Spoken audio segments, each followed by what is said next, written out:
கிறிஸ்து வந்த ஒரு நோக்கம் என்ன? அழிப்பதற்காக அல்ல.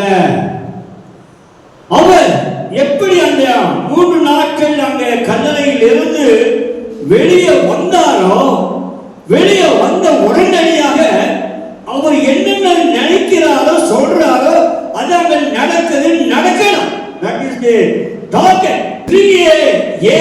அழுகிறாய் என்று சொல்லி ஆண்டவராகிய இயேசு இன்றைக்கு உங்களையும் நம்மை பார்த்து, நாம் சோதனையாக இருக்கிற ஒரு நேரங்களிலே, பிரச்சனையாக இருக்கிற ஒரு நேரங்களிலே, குடும்பமாக இருக்கிற ஒரு நேரங்களில் அவர் நம்மை பார்த்து கூட இவ்விதமாய் அவர் கேட்கிற ஒரு கேள்வியா, ஏன் அழுகிறாய்?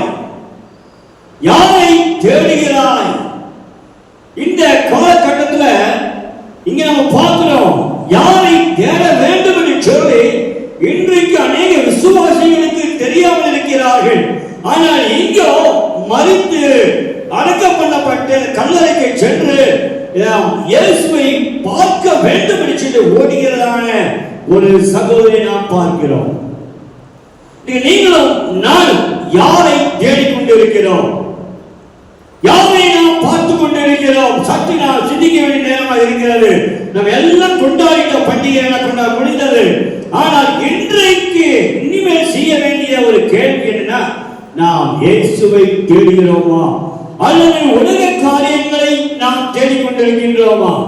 அவர் விசாரிக்கிறார்.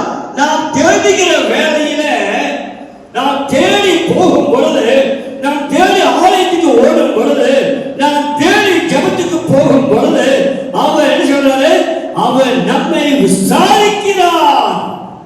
நம்முடைய ஆண்டவர் விசாரிக்கிற ஆண்டவராக இருக்கிறார்.